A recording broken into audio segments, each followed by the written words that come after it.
I posted a video yesterday of a very cute groundhog family, a mom and her 5 kits who have been living on our property. And all I got was a bunch of snarky comments about how I'll never have a garden and I'll never have flowers and I'll never have food ever. The thing is, I don't just live in suburbia. I live in an ecosystem. When I moved in here, I knew that there was going to be some issues with animals because when we went to go look at the house, there were deer in the yard. Deer are a pretty bad pest for growing a garden.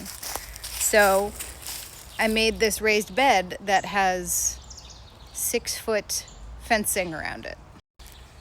And the deer aren't the only guests that we've had. We've had raccoons, we've had bunnies. They're all very destructive. They've eaten a couple of things over the years. Nothing that's really destroyed my love of this garden, and I've still had very fruitful, bountiful harvests. Chonquette has lived here the whole time that I have lived here, and she has been very polite. She actually lives off of bird seed, and then I leave, just to turn this way, that big green pile is mugwort. She loves the seeds of the mugwort, so I let the mugwort grow in controlled areas because it does spread, and she takes care of it not spreading further by eating it.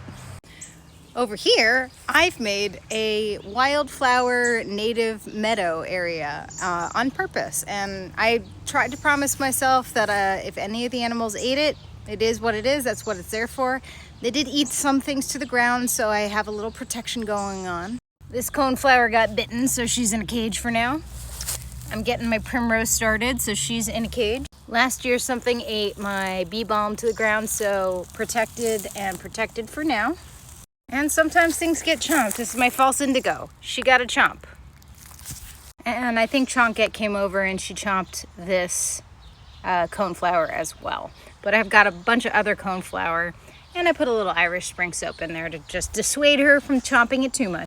The thing is, critters chomping is kind of part of the gardening game, especially the further out you live in more rural areas. I'm in like suburban rural. It's kind of a weird mix. There is a lot of forest, but then I'm squished between 2 highways as well. Mostly, the most destructive animals I've had are chipmunks.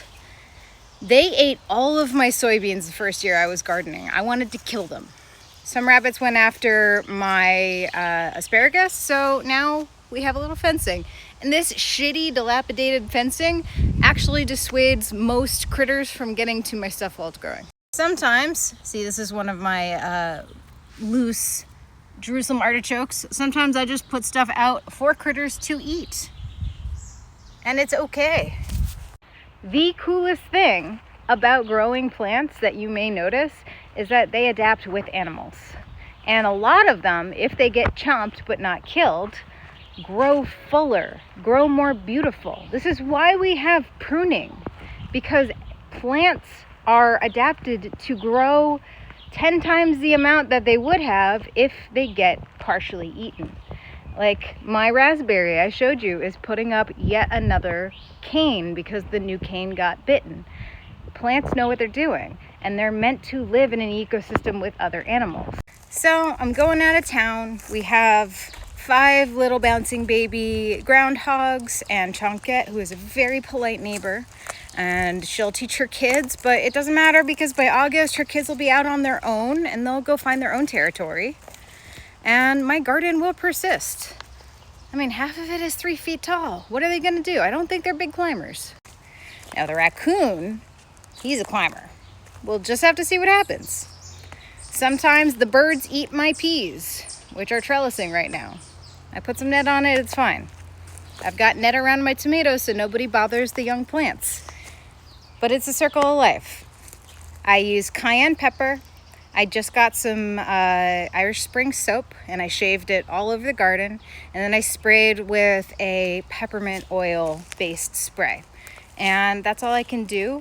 But I can guarantee you, I'm not gonna come home to nothing. That has never happened in the history of me living here, and I don't think it's going to happen with a family of groundhogs. But even if it does, I'll just learn and evolve with them. And that's what growing with nature instead of against it is. It's just learning and growing. So I know everybody wants to make jokes. I know groundhogs, oh no, they ruin everything. I've lived peacefully with this groundhog for 5 years. She's never done anything weird or destroyed anything. I've had a normal amount of nibbling on my garden, and I've had really bountiful harvests despite the ecology here. And I'm actually pretty proud of the ecology. I worked for this ecology. I've cut out invasives, I've planted natives, and I've been cleaning up this forest to make sure that things grow that animals can eat. And that goes a long way to just supporting the life around here and having balance for everybody. So, no, I'm not going to have no flowers and no food. I'm probably going to have a very normal garden this year. And, you know, if problems come along, if I come back from my trip and something's been eaten to death, then I will figure it out. You know, we always do. But that's what having balance in your yard is. I encourage more people to do it. It's very rewarding. And then you get to see cute baby animals. Isn't that the point? Cute baby animals are the best. All right, guys. Hope you have a good summer.